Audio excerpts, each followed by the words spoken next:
Hello students, आज हम हमारी क्लास 10th ज्योग्राफी का chapter 2 forest and wild life resources इसके इम्पोर्टेंट नोट्स हम करेंगे। जैसे मैंने पहले बताया था, जो बच्चे पूरा चैप्टर नहीं पढ़ना चाहते उनको ये लगता है कि ये काम का नहीं है पूरा चैप्टर रीड आउट करना, कुछ चीज़ें उसमें एक्स्ट्रा होती हैं, वो इन इम्पोर्टेंट नोट्स को पढ़ के पूरे चैप्टर को अच्छे से कवर कर सकता है। इसमें हर जो भी मेन टॉपिक है, इम्पोर्टेंट टॉपिक है, वो कवर किया हुआ है। तो इसको आप सुनकर समझकर पूरे चैप्टर को कवर कर सकते हैं। ठीक है, तो अभी हम स्टार्ट कर रहे हैं बायोडाइवर्सिटी और बायोलॉजिकल डाइवर्सिटी। क्या होती है बायोडाइवर्सिटी या बायोलॉजिकल डाइवर्सिटी क्या होती है? This is immensely rich in wild life and cultivated species, diverse in form and function but closely integrated in a system through multiple network of interdependency. अब ये जो बायोडाइवर्सिटी होती है ये इमेंसली रिच होती है इन वाइल्ड लाइफ, मतलब wild life में बहुत ज़्यादा डाइवर्सिटी पाई जाती है और वहाँ की स्पीसीज़ में भी बहुत ज़्यादा डाइवर्सिटी पाई जाती है। मतलब उनकी जो मात्रा है वो बहुत अलग अलग तरह की, अब जैसे हिरन है, ठीक है, वो भी बहुत तरह के पाए जाते हैं। ये नहीं है एक ही तरह के, जैसे बारहसिंगा जिसको हम कहते हैं वो होता है, दूसरे होते हैं नॉर्मल होते हैं, किसी का कलर अलग होता है, कोई दिखने में थोड़ा सा डिफरेंस होता है। या और किसी स्पीसीज़ की, जैसे बर्ड्स की हम बात करें तो जितनी बर्ड्स फॉरेस्ट में पाई जाती हैं उतनी तरह की हम वैसे नहीं देख सकते। तो जो वाइल्ड लाइफ होती है उसमें जो डिफरेंस है वो बहुत ज़्यादा होता है, डाइवर्सिटी जिसको हम कहते हैं बहुत ज़्यादा मिलती है। Species diverse in form and function, उन वो दिखने में तो एक एक दूसरे से अलग होती ही हैं, उनके फंक्शन भी अलग अलग होते हैं, but closely integrated in a system through multiple network of interdependency. लेकिन वो एक दूसरे के ऊपर एक सिस्टम में बंधे हुए होते हैं, एक दूसरे के ऊपर बहुत ज़्यादा एक नेटवर्क के थ्रू इंटरडिपेंडेंट होते हैं। ठीक है, we humans along with all living organisms form a complex web of ecological system in which we are only a part and very much dependent on this system for our own existence। हम जो human हैं हम भी और दूसरे living organism के साथ इस मिलकर, ठीक है, ह्यूमन और ये जितने भी लिविंग ऑर्गेनिज्म हैं ये सब मिलकर एक कॉम्प्लेक्स वेब बनाते हैं। किस चीज़ का वेब बनाते हैं? इकोलॉजिकल सिस्टम का। ठीक है, इन सब से एक इकोलॉजिकल सिस्टम बना हुआ है, in which we are only a part, जिसका हम सिर्फ एक छोटा सा ही पार्ट है, and very much dependent on this system for our own existence, और हम भी इस सिस्टम के ऊपर डिपेंडेंट हैं। इस सिस्टम के बिना हमारा भी कोई वजूद नहीं है, हम जिंदा नहीं रह सकते, सर्वाइव नहीं कर सकते।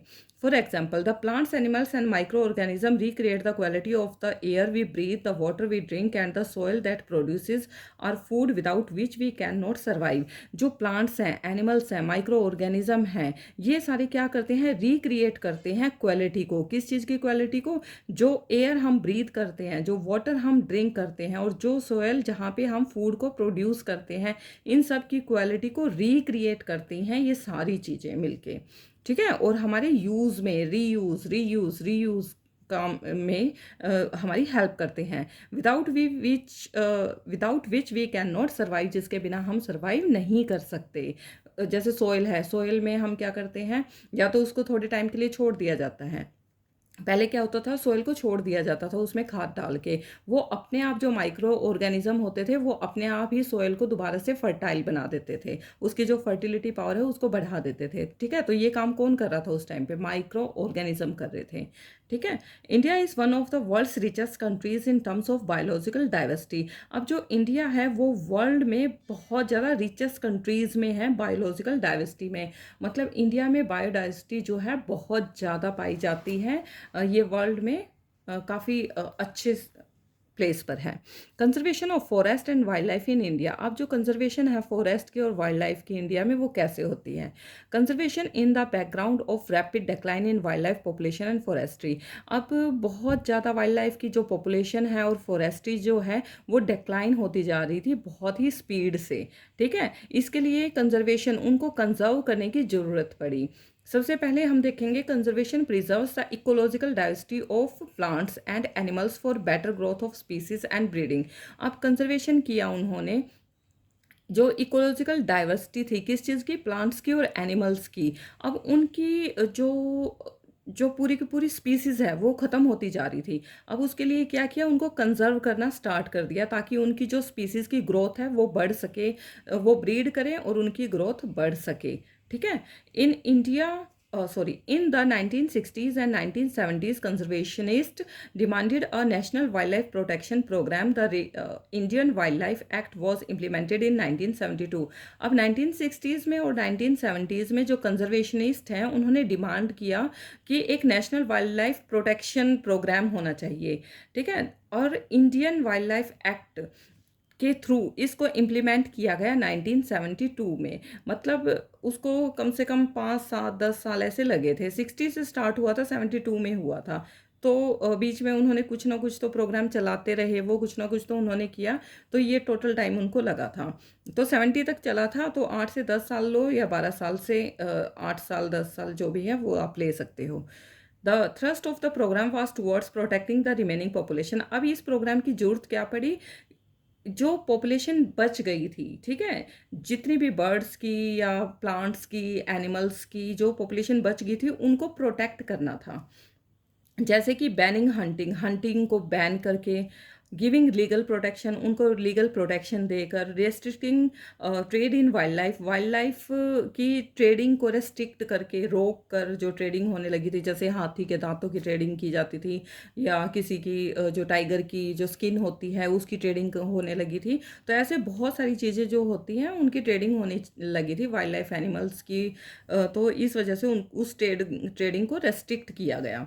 The central government also announced several projects for protecting specific animals including, जो सेंट्रल गवर्नमेंट थी उन्होंने अनाउंस किए बहुत सारे प्रोजेक्ट जिसमें कि एनिमल्स को प्रोटेक्ट किया जाना था। जैसे टाइगर को प्रोटेक्ट करने के लिए, वन हॉर्न्ड राइनोसेरोस को प्रोटेक्ट करने के लिए, कश्मीर स्टैग और हैंगुल जिसको बोलते हैं उसको प्रोटेक्ट करने के लिए, 3 टाइप्स ऑफ क्रोकोडाइल, जैसे फ्रेश वाटर के क्रोकोडाइल होते हैं, सॉल्ट वाटर के क्रोकोडाइल होते हैं, और एक घड़ियाल जिसको हम बोलते हैं, दरियाई घोड़ा भी कह सकते हैं और या घड़ियाल भी कह सकते हैं।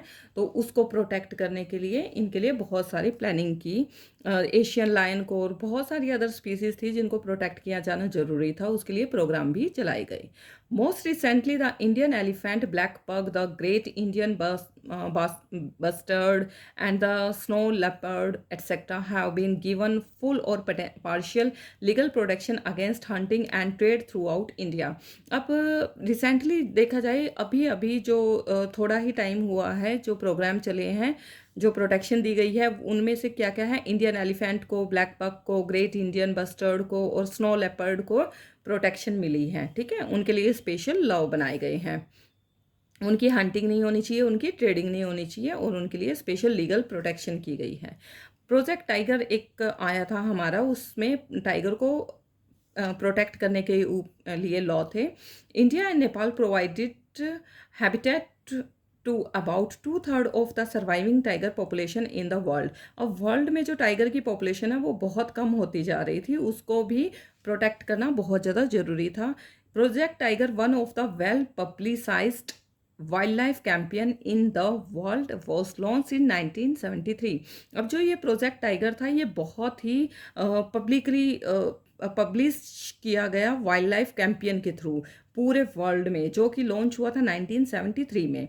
कॉर्बेट नेशनल पार्क इन उत्तराखंड, अब कॉर्बेट नेशनल पार्क जो उत्तराखंड में है वो बनाया गया उसके लिए, टाइगर को प्रोटेक्ट करने के लिए, या और एनिमल्स को भी प्रोटेक्ट उसमें किया गया था, लेकिन इसका नाम जो था प्रोजेक्ट टाइगर रखा गया था, ठीक है।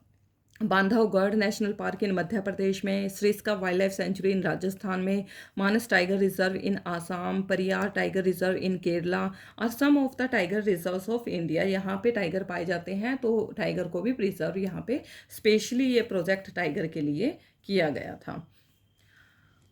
Under Wildlife Act of 1980 and 1986, several hundred butterflies, moths, beetles and one dragonfly, यहाँ पे बहुत सारे जो वाइल्ड लाइफ एक्ट 1980 और 1986 के बहुत सारी स्पीसीज थी, बटरफ्लाइज की, मॉथ्स की, बीटल्स की और ड्रैगन फ्लाई की, वो भी इस लिस्ट में प्रोटेक्शन की लिस्ट में ऐड की गई।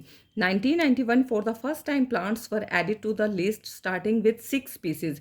अब 1991 में फर्स्ट टाइम इस लिस्ट में प्लांट्स को भी ऐड किया गया। Types and distribution of forest and wild life resources, these are classified under the following categories. अब ये कैसी कैटेगरीज हैं? अब इनकी जो फॉरेस्ट के वाइल्ड लाइफ रिसोर्सेज जो हैं इनकी कैटेगरीज आप हमें बताई गई हैं। एक होती है रिजर्व फॉरेस्ट होते हैं। रिजर्व फॉरेस्ट कौन से होते हैं? More than half of the total forest, total forest के आधे से ज़्यादा जो पार्ट है land has been declared reserve forest, उसको रिजर्व फॉरेस्ट मतलब ये फॉरेस्ट ही रहेंगे, इसको किसी और पर्पज़ के लिए हम यूज़ नहीं कर सकते। Protected forest. Almost one third of the total forest area is protected forest as declared by the forest department. This forest land are protected from any further depletion. अब ये जो वन थर्ड जो total forest area है उसका जो one third part है इसको protected forest declare किया गया है और इस को फॉरेस्ट डिपार्टमेंट के अंदर में दिया गया है। ये जो फॉरेस्ट लैंड है ये प्रोटेक्ट की गई है डेप्लीशन से, कि इसको मतलब डेप्लीशन ना किया जाए, वहाँ पे डिफॉरेस्टेशन वगैरह ना की जाए। ठीक है, वहाँ पे जो आदिवासी लोग हैं वो भी अच्छे से रह सकें, या उसको हम ये कह सकते हैं जैसे आप पतंजलि, आप उत्तराखंड में जाओगे पतंजलि देखोगे वहाँ पे फॉरेस्ट का एरिया है। ठीक है, तो एक किस्म से वहाँ पे फॉरेस्ट डिपार्टमेंट उसके ऊपर रूल कर रहा है ताकि वो देख सके यहाँ पे कोई हंटिंग ना करे या कोई भी गलत काम वहाँ पे ना हो। Unclassed forest. अब अनक्लास्ड फॉरेस्ट कौन सा आता है? These are other forest and wasteland belonging to both government and private individuals and communities. अब ये जो अनक्लास्ड फॉरेस्ट आते हैं इसमें फॉरेस्ट भी आता है, कुछ बाकी जो पार्ट रह गया वो आता है, और वेस्टलैंड भी आता है इसके अंदर, जो कि गवर्नमेंट और प्राइवेट इंडिविजुअल्स सबके लिए बिलोंग करता है। मतलब गवर्नमेंट जो है या प्राइवेट इंडिविजुअल्स जो हैं उसको यूज़ कर सकते हैं एंड कम्युनिटीज़ भी कुछ मिलके उसको यूज़ कर सकते हैं। ठीक है, जैसे जहाँ पे मेडिसिन, वहाँ के फॉरेस्ट से मेडिसिन कलेक्ट की जा सकती है या फिर किसी और चीज़ के लिए वो यूज़ कर सकते हैं उस फॉरेस्ट को, इस चीज़ के लिए अनक्लास्ड जो फॉरेस्ट है वो यूज़ किया जा सकता है। Reserve and protective forest are also refer to as permanent forest. अब ये जो रिजर्व और प्रोटेक्टेड फॉरेस्ट है ना, ये एक परमानेंट फॉरेस्ट स्टेट्स है maintained for the purpose of producing timber and other forest produce. मतलब जो गवर्नमेंट को जरूरत पड़ती है कि हाँ ये तो देना ही पड़ेगा। ठीक है, अब चंदन की लकड़ी है वो फॉरेस्ट में पाई जाती है, वैसे तो वो क्या है प्रोटेक्टेड और रिजर्व फॉरेस्ट में है, लेकिन कहीं ना कहीं यूज़ तो होती ही है ना वो चीज़, तो वहाँ पे हम उस चीज़ को यूज़ तो कर सकते हैं लेकिन गवर्नमेंट की परमिशन से ही थोड़ा बहुत जो यूज़ करना है वो करेंगे। ज़्यादा वहाँ पे डिफॉरेस्टन यहाँ वहाँ पे कंस्ट्रक्शन वगैरह कुछ नहीं लगाया जा सकता। ठीक है, कम्युनिटी एंड कंजर्वेशन। अब कम्युनिटी और कंजर्वेशन में क्या है? In Sariska tiger reserve Rajasthan villagers have fought in against mining. अब कुछ जगह क्या है कि माइनिंग जो है वहाँ पे जंगलों में क्या है खोद दिया जाता था, वहाँ से कुछ कोयला वगैरह कुछ भी निकाल दिया जाता था, जो भी मिनरल वहाँ पे पाया जाता था। तो यहाँ पे राजस्थान के लोगों ने वहाँ माइनिंग के अगेंस्ट लड़ाई लड़ी। ठीक है, the inhabitants of 5 villages in the Alwar district of Rajasthan have declared 1200 hectares of forest as the Bhairodev Dakav sanctuary. अब वहाँ पे इनहेबिटेंट्स थी जो 5 विलेजेस की, उन्होंने अलवर डिस्ट्रिक्ट राजस्थान का है उसको डिक्लेयर कर दिया कि 1200 हेक्टेयर्स ऑफ फॉरेस्ट जो है वो हमारे अंडर में आएगा। वहाँ पे जो ये मिनिस्ट्री है या गवर्नमेंट आप कह सकते हो, गवर्नमेंट का रूल नहीं चलता, ये जो लोग हैं राजस्थान वाले ये अपना ही रूल वहाँ पे लॉ एंड ऑर्डर चलाते हैं। The famous Chipko movement in the Himalaya. Himalaya में चिपको मूवमेंट हुआ था। Beej Bachao Andolan in Tehri and Navdanya have shown that adequate levels of diversified crop production without the use of synthetic chemicals are possible and economically viable. बीज बचाओ आंदोलन टिहरी और नवदन्या में चलाया था, जिसमें कि क्रॉप प्रोडक्शन के ऊपर था कि वहाँ पे किसी भी केमिकल का यूज़ नहीं किया जाएगा, जो ऑर्गेनिक जो क्रॉप है कल्टीवेशन है वो की जाएगी वहाँ पे production. Sacred groves a wealth of diverse and rare species. अब जो सेक्रेड ग्रोस होती है वहाँ पे बहुत ज़्यादा डाइवर्सिटी पाई जाती है और रेयर स्पीसीज वहाँ पे पाई जाती हैं। All creations of nature have to be protected. जितनी भी क्रिएशन है नेचर की वहाँ पे प्रोटेक्ट होती हैं। Such beliefs have preserved several virgins forest in pristine form called sacred groves. और इनको अब जितने भी क्रिएशन है नेचर की वो वहाँ प्रोटेक्ट की जाती हैं, और कहाँ पे? सेक्रेड ग्रोव्स में। और ऐसा विश्वास किया जाता है कि इन चीज़ों को प्रिजर्व किया जाएगा। बहुत सारे वर्जिन फॉरेस्ट में जितने भी जैसे हम कहते हैं पीपल के पेड़ को नहीं काटना चाहिए, बड़ के पेड़ को नहीं काटना चाहिए, ठीक है। तो तुलसी है, अगर कहीं तुलसी उग जाती है हम उसकी पूजा करते हैं, ठीक है। ऐसे ही बहुत सारे जो वहाँ के आदिवासी हैं वो भी अलग अलग तरह के पेड़ पौधों की और जानवरों की, जैसे गऊ गऊ माता होती है, ठीक है। हाँ, या जैसे बैल होता है शिव जी का वाहन जिसको कहा जाता है, मोर कहा जाता है श्री कृष्णा जी के लिए। तो ऐसे बहुत सारी जो चीज़ें हैं वो सेक्रेड मानी जाती हैं, पवित्र मानी जाती हैं, ये भी उनको प्रिजर्व करता है, ठीक है। Particular tree have preserve from time immemorial. बहुत सारे ऐसे ट्री हैं जो समय के साथ इमेमोरियल है, मतलब अमर है, बिल्कुल भी उनको कोई भी छेड़ता नहीं, वो प्रिजर्व हैं। The Mundas and the Santhal of छोटा नागपुर रीजन वर्शिप महुआ। अब ये जो मुंडास हैं और संथल हैं छोटा नागपुर रीजन के, वो किसकी वर्शिप करते हैं? महुआ की एंड कदम्बा, ठीक है, trees. And the tribals of Odisha and Bihar worship the tamarind. अब ये क्या करते हैं, ये जो ओडिशा के और बिहार के हैं ये टैमरिंड की जो पूजा करते हैं, and mango trees driving weddings, और वेडिंग के टाइम पे मैंगो जो है वो उसकी भी पूजा यहाँ पे की जाती है। Troops and macaques and langurs around many temples. अब कई जगह देखा होगा आपने, लंगूर बंदर वगैरह हैं, ये मतलब वहाँ पे रहते हैं, उनको कोई भगाता नहीं है, वो आराम से प्रसाद भी लेते हैं, ठीक है, किसी को छेड़ते भी नहीं है, किसी को काटते भी नहीं है। तो वो क्या करते हैं, उस टेम्पल के पास ही रहते हैं, और वो ऐसा माना जाता है जैसे हनुमान मंदिर के आसपास अगर आपको बंदर या लंगूर वगैरह मिल जाए तो आप ये कहोगे कि नहीं, उसके आगे हाथ जोड़ोगे, ठीक है, उसको कुछ नहीं कहोगे, तो वो एक किस्म से प्रिजर्व हैं। They are fed daily and treated as a part of temple devotees. वो उस टेम्पल का ही डिवोटीज का एक पार्ट माना जाता है।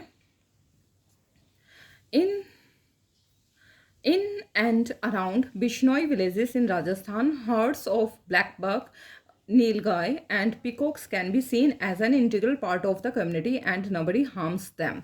अब वहाँ पे क्या होता है, बिश्नोई विलेज जो राजस्थान में है उसके आसपास के एरिया में और उसके अंदर जो ब्लैक बग हैं उनको, नीलगाय को और पिकॉक्स को ऐसे ही चलते हुए कम्युनिटी में ही देखा जाएगा। वहीं पर कोई यहाँ बैठ गया है, कोई वहाँ उड़ रहा है, कोई उधर घूम रहा है, तो वो उसको कुछ, कोई भी उनको हार्म नहीं करता, बल्कि उनको अच्छा मानते हैं कि हाँ ये अच्छा हमें दिखाई दे गया। JFM ज्वाइंट फॉरेस्ट मैनेजमेंट जो होती है depends on the formation of local institution. ये लोकल इंस्टीट्यूशन की फॉर्मेशन जो है उन्होंने की थी, किस चीज़ के लिए, ताकि वो पूरे फॉरेस्ट को मैनेज कर सके, वहाँ पे मैनेजमेंट, उस फॉरेस्ट की मैनेजमेंट की जा सके, उस स्पीसीज़ को कंजर्व किया जा सके, प्रोटेक्ट किया जा सके। तो हमारे चैप्टर 2 के जो इंपॉर्टेंट नोट्स हैं वो कंप्लीट हो चुके हैं। नेक्स्ट हम चैप्टर 3 करेंगे, और इंग्लिश के भी जो आई थिंक फर्स्ट फ्लाइट के कुछ चैप्टर्स रह रहे हैं, 3-4 चैप्टर्स रह रहे हैं, उसको भी हम जल्दी ही कंप्लीट करेंगे। Thank you very much, and please like and share and subscribe my videos.